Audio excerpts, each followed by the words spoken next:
everyone. Welcome back to Healthy Vibrations again. And as you know, we are a platform which brings in change makers, trailblazers, and people who are here to make a difference, help our youth grow into professionals, growing emotionally and in the professional world. So listen up. We have a very interesting speaker with us today. Her name is Stephanie.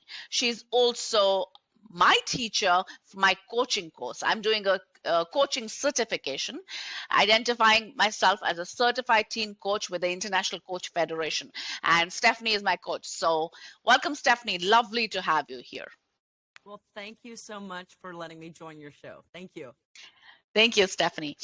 A little bit of background about Stephanie. She grew up in Missouri. She is the parent teen life coach, and we'll be putting her social handles in the podcast when we post it later. And her primary reason for becoming a coach was her parents. And she feels like she has been put on this earth to help others, and she's doing a phenomenal job of that. Her passion is to transform your life through an easy to adopt philosophy and a system that unlocks your potential so you can start enjoying life to your fullest.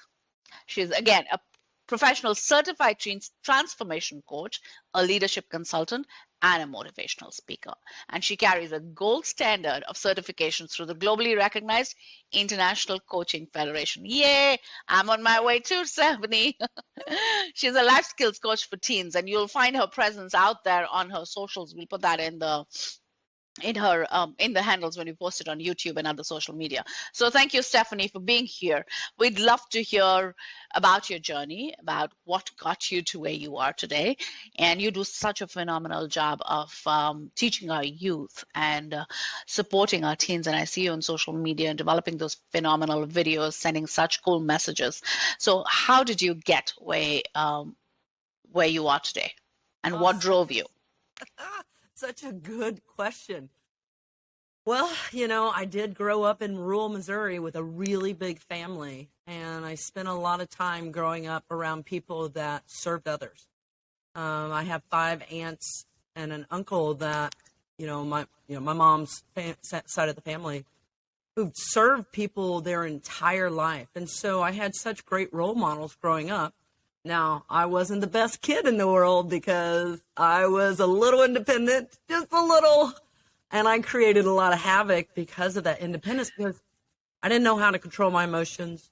I didn't know how to express myself, and I let all those emotions dictate my decisions along the way, and I got in a lot of trouble growing up. And so, out of high school, I graduated after that with a BS in education. I became a high school coach and a teacher, and I fell in love with helping kids, and I loved being a role model. However, back there in the early 90s, I could barely afford my rent, so I quit, got a higher paying job with FedEx Ground, and instantly became a manager for them. And over 18 years, I became an executive leader in the field, and I had the honor and the privilege of working with thousands and thousands of people that really had a profound impact on me, because it allowed me to really study humans and really understand what made them who they are today.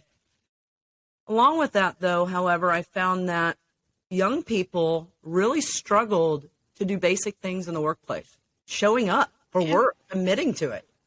I also saw that they really struggled to communicate what their needs were to their manager.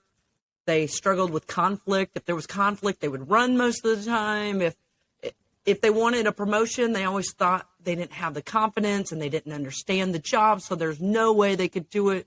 And, relationship building was just, it was a struggle for them. And so, when I hit my 18th year of FedEx, I just knew there was something more out there, working 7 days. The package company, everybody wants their packages.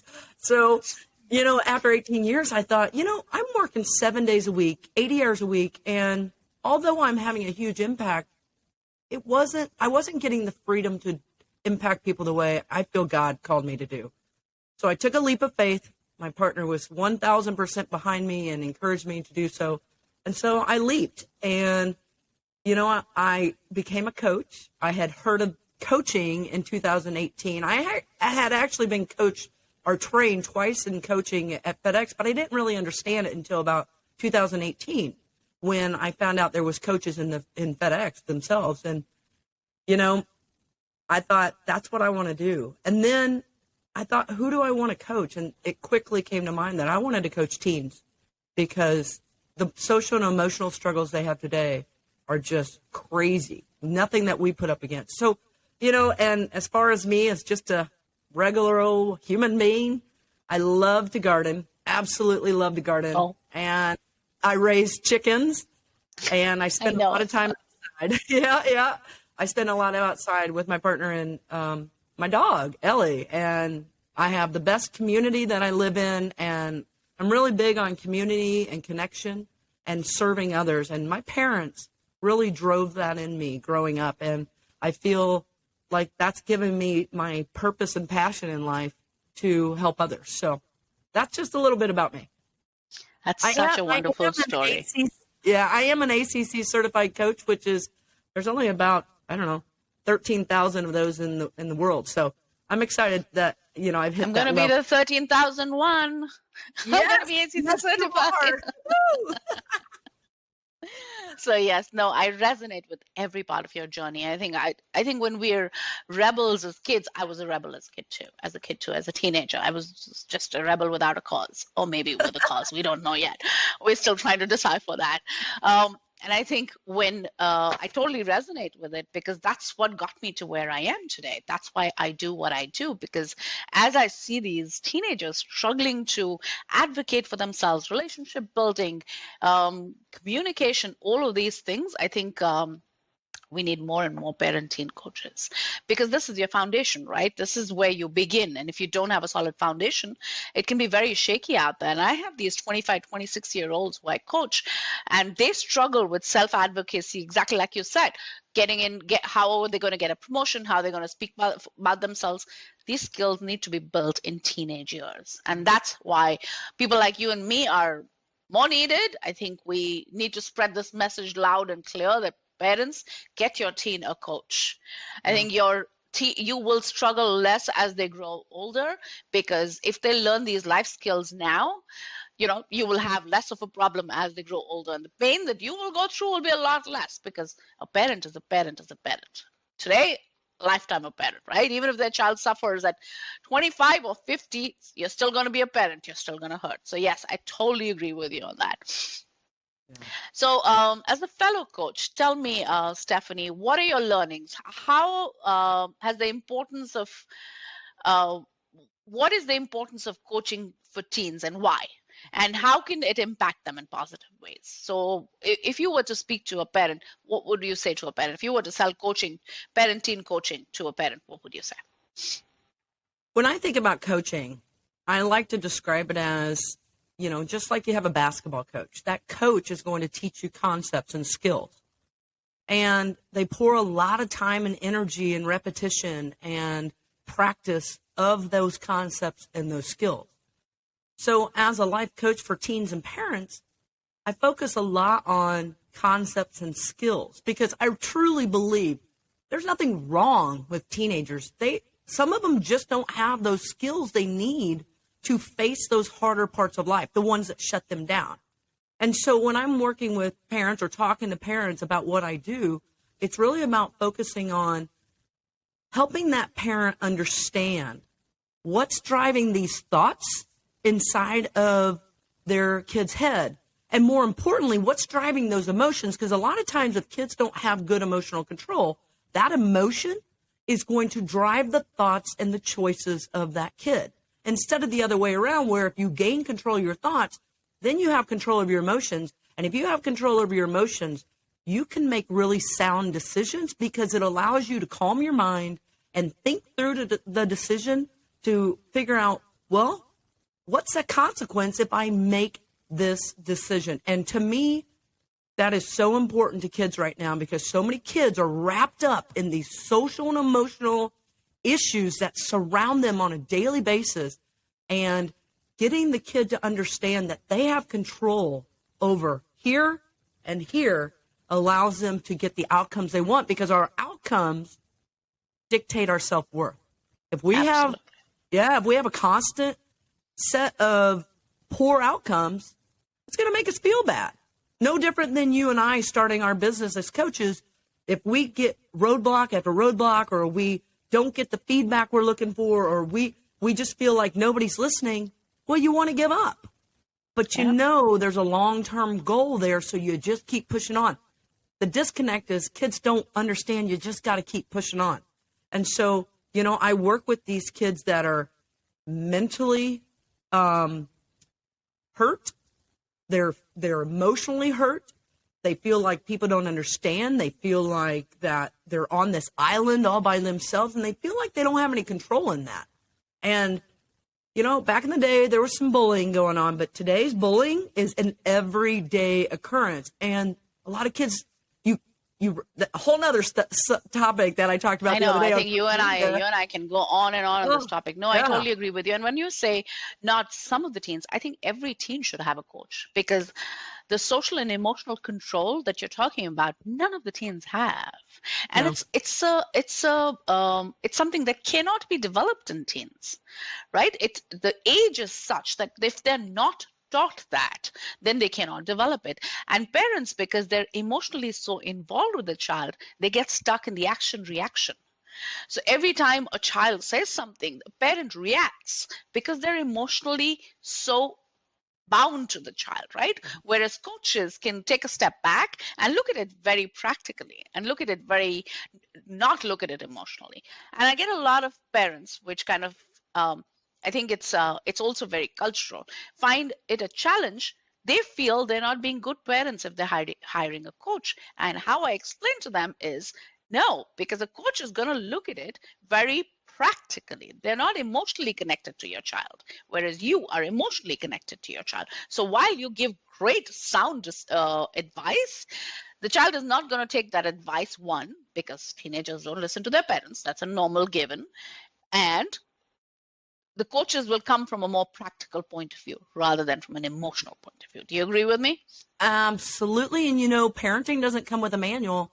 And parents, I find so many parents that are ashamed when they have to ask for help. Yes. Ask for help. I'd rather have the help than I just did a video on it. Asking for help.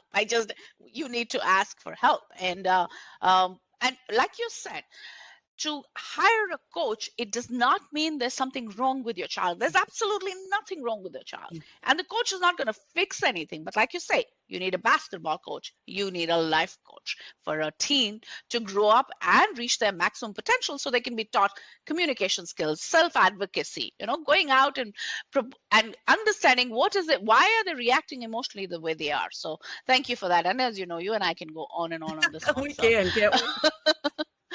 So tell me, Stephanie, what can parents do to work with their children managing social anxiety? Because I think this is one of the very hot topics right now. And the reason being that social media, I think you and I know very well what social media can do to you. We're on it all the time. So what can they do to get parents, teenagers off social media? Sure. Control social media. Let's put it as that. Control social media. You know, I think, first of all, when I work with parents, it's about taking that phone away at an appropriate time at night. Mm-hmm. The more you allow a child to stay on social media, the more influence you're allowing them that's not within your control. And that influence, good or bad, when that teen sees that they've got 100,000 likes, or they have 200,000 followers, they're going to think that what they're hearing is true. Yep. And you know what? It's so discouraging because, you know, my niece, she's 14 years old. She is texting me at 1 a.m. We're talking over Snapchat. And I'm like, why aren't you asleep? You know? And, you know, I just feel, you know, the parents I work with, take that phone away at 9 o'clock. That way they're not in their room and they're just scrolling to scroll when you have no idea. I agree with you, Stephanie, but here is what I'm going to say. And this is out of personal experience, and a lot of parents come back to me with the same issue. You can take that phone away up until 16 and a half. When they hit 17, they've reached another level of independence, and it gets very hard. And I think at that point in time, parents need to take a step back and let them take ownership of their own actions. So here's what I suggested to one of the parents who was struggling with it when the child entered 17. They couldn't take the phone away. So while they said, okay, keep the phone till 7:30 and then put it back in the general room, they needed, the child was still waking up late for school. So I just told her, I said, you know what, 7:20, you drop the kid to school. Tell them, if you're not in the car by 7:20, you pay for an Uber out of your own pocket money and you get to school. I'm not dropping you. The child is going to do it once, the child is going to do it twice, third time is, and it worked. You know what? The child did it once, and from after that, he wakes up at 7:20, he's in the car at 7:20. Because at some point in time, I also think that as parents, we need to step back and let the child take ownership of their own actions. Right? Yeah. Yeah. Otherwise, they're going to defy you even more and more. So you got to take something. The consequence needs to be such that they're forced to put their phone away and go ahead and take that sleep, because otherwise they're not going to be able to sit in the car, and they're going to have to spend money out of their own pocket money to take that Uber and go to school. Right? So all parents out there, if you're listening to it, don't jump to save your child. I think when you don't jump to save your child, they learn self-accountability, which is very essential as a teenager. Do you agree with me, Stephanie? I do. And I would also add, it's also, there's some apps and things out there well, even on your iPhone, you can do the Live 360, yeah, and you can control what apps they can get on after a certain amount of time. If they want their phone, fine. However, if you don't want them to be on TikTok all night, you can control those apps and turn those things off. The other piece, though, is also understanding what your teen is looking at. I think that's the other piece, is you have to understand what they're looking at. Because if you understand what they're looking at, then you can have a conversation about that influence that they're having.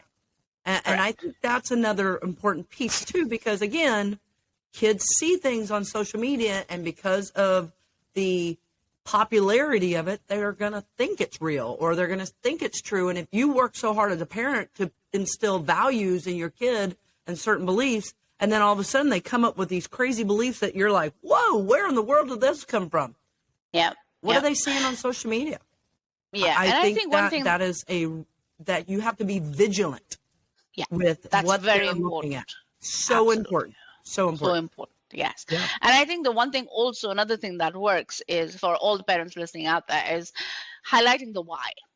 Explaining what is happening to their systems and the importance of sleep, for instance, is, okay, you're not getting 8 hours of sleep. This is how your body is reacting. This is how your mind is reacting. These are the things that are going to, so a very rational conversation rather than an emotional conversation on the lack of sleep and the effects of social media can also help. And while they may not make the change immediately, I think the processor is working in the background, and slowly they do make the change eventually. So just to keep those two things at the back of your mind. Moving on to our next. I did want to add one more. I did want to add something else, though. So, with teens, the longer you allow the space to where they're just kind of in, I call it the idle mode. They're not really doing anything with their brain. They're letting their brain receive a bunch of information, but they're not doing anything. So I call it kind of the idle mode. It's really important to not let kids sit around too much, because if their brain is not developed to a positive mindset or a healthy mindset, that allows for those negative thoughts. It allows space for those negative thoughts. And those negative thoughts go round and round and round. And they don't know how to get out of that hole when they get in that negative rumination with their thoughts. So I think what's really important is, when you take that phone away, replace it with something they're going to learn. I think that is really critical, because when somebody's constantly learning, that's a growth mindset. If you don't allow for a growth mindset to experience failure, then, how's your kid going to learn to overcome those failures if they don't have a good, positive mental healthy mindset? Do you I think? totally agree with you. Yes, I totally agree with you. To have a growth mindset is essential. And then again, empty mind Mm. devils workshop, right? Yeah. They're empty mind devils workshop. They're sitting idle. It's going to keep spiraling. One of the things that I incorporate in all of my coaching program with every age that I coach anywhere between 12 right up till 25, 30, because my research is in millennials and in Generation Z, which is on the cusp of this broad age bracket. So I coach anywhere between these, and I incorporate meditation in all of my programs. I think that's one of the things that I do. And the one thing that I've learned is as I incorporate meditation at a young age, because any child is with me between 6 months to a year. That's the normal time frame that children stay with me, depending, of course. It's some stay for 3 months, but 6 months to a year is on an average. And by that time, so by the time they get out of my program, they're avid in meditation techniques, and that becomes part of their life. So I think that really, That's really awesome. helps. Yeah, Yeah, I love that. meditation and self-awareness, absolutely. Like which is the one thing that I absolutely incorporate in all of my programs, because that's what keeps them away from social anxiety and, with all the social media that they're incorporating every day in their lives. So wonderful. I love this conversation, Stephanie. I know we can go on and on, but we need to keep time in mind. All right. So we all know that parents struggle to communicate with their teenager. And I have a book coming out next month where I've written multiple things on multiple topics: control, fear, all of these topics. Yeah. Hopefully it'll be published. It's in final copy edit mode. It'll be launched next month, hopefully. And Congrats. so that's lists a lot of communication strategies with their teenager. Thank you. So tell me, in your experience, what strategies can parents incorporate to develop communication with their teenagers? Yeah, this is a big topic that I work with parents on. And once I understand the style of communication that they have, a lot of times it's the reacting, a lot of times the overreacting, whether it's nonverbal or tone or whatever it is. The other thing is they start instantly telling them how they should feel or what they should do. And so when I work with parents, I try to turn that type of mindset into a more curious mindset. Control what that reaction looks like, because sensitive kids are very in tune with behaviors and tone. And they're not really listening for the message. They're looking for the reaction.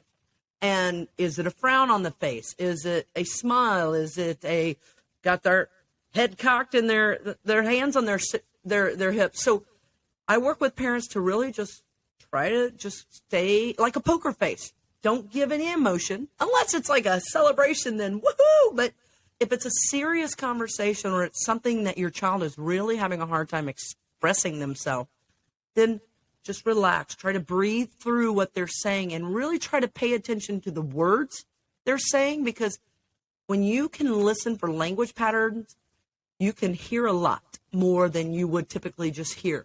And so I really work with parents to not react.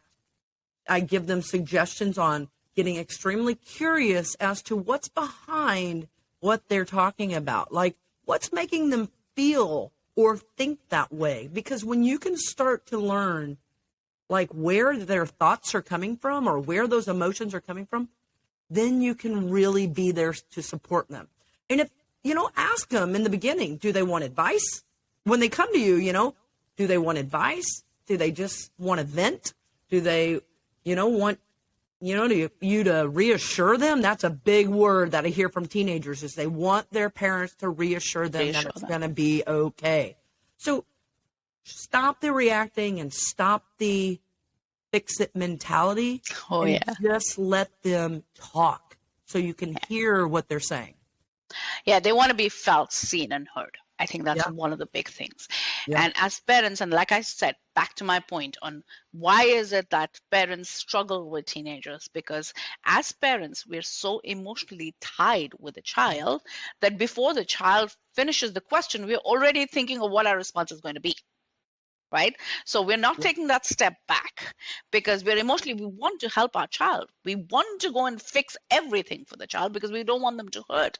But again, that comes back in my book. I've written detailed chapters on this. So everybody listening to this, I will put it out on social media, but please make sure to buy a copy of that book. I hope it's super helpful for everybody. I Love it. think taking a step back to understand the why. Like I said, very important to get to the why. Or why is your child behaving the way they're behaving? We can't all put it on hormones. I mean, that's a cop out, right? Yes, hormones are 50%. It's a cop out. I'll be very honest, and I don't want to offend any parent out here listening to this, but teenagers behaving the way they're behaving, we cannot put it on hormones all the time. We have to get to the why. Is it because they're being bullied in school? Their self-worth is low. Are they being judged? Are they being compared? Do they feel like they're not doing so well because there is too much of peer pressure, or there is too much of grade pressure? I did a video on grades and it went viral because of this. It was like, don't judge your child with grades, because then you induce performance anxiety in the child, because they're constantly attached to the outcome rather than the process, because they want to please their parents so quickly that they say, okay, I need to get an A, and they get so stuck in that, this mind spirals on that, and then they can't focus on the process, so they don't study anymore. So I think these are the kind of things that we need to kind of drill it down to improve our communication with the child. I mean, just saying that child next door, I mean, this is again cultural. I have to share this with you. It's very cultural in Indian society to compare your child because you think you're motivating or you're inducing that jealousy in them. But what you really are doing is you're completely switching the child off. And the child is thinking in their mind, look, they don't appreciate me anyways. I don't need to work hard. I'm okay where I am. So these are the few things that we need to keep in mind, and you can seriously improve your communication with your teenager like this. Listen more than you talk. Don't worry, their emotion will come and go. Do you agree with me, Stephanie? Would you like to add anything on this one? I would. I think it's important to understand too, like a lot of parents, I've seen they'll share everything about the kid. Well, if that kid is a very shy individual and they're very private, the last thing they want is all of their information spread across all of mom's friends. Yep. So be careful, because you might find that you're trying to share something because you're trying to pump that kid up, and that kid, if you get a negative reaction, the problem might be that they don't want you to share that stuff. And when you're broadcasting every single little thing about them, that bothers them. And that's a loss of trust. That's a breach of trust. Yeah. Think about what you would want shared about yourself. And if you use that rule of thumb, well, not always, because some people don't mind sharing everything, but think about how the other person would like it if you shared. No different when I'm always on social media, right? Posting things. But I just don't go and post pictures of people without asking them, because so many people are private. And that kind of is a translation to how kids are. Kids are very private. They don't want to be embarrassed. They're already embarrassed enough of being a teenager. So it's like, you have to be mindful of what's important to them, not what's important to you. To you, correct. You bring that point up. I was coaching the 16-year-old girl. She had exactly the same problem. She's like, my mother shares everything. So she stopped communicating with the mother because she was scared the mother was going to communicate to her friends. And how did she get to know that? So there was a breach of trust right there. And that's when the communication got blocked. So everyone, just to keep these small little things in mind, and I'm sure you'll be able to communicate better with your teenager. Yeah. So lovely. This has been a very robust conversation, Stephanie. It's always lovely to talk to you, and I learn every day from you. So thank you for sharing. I learn in the certification course, as well as I've learned a lot about you today. We will be posting our podcast on all my social channels. We will put the social handles for Stephanie. The video will be posted on YouTube, and this podcast will be available, audio podcast will be available on Spotify, Amazon, Anchor, and Apple. So you can hear it anywhere. And if you want to get in touch with Stephanie, her contacts will also be listed in the YouTube video. So thank you, Stephanie. It was wonderful to have you here, and I look forward to continuing to get to know you and learn from you. Well, thank you. And everyone, check out Unity's videos. They're super informational.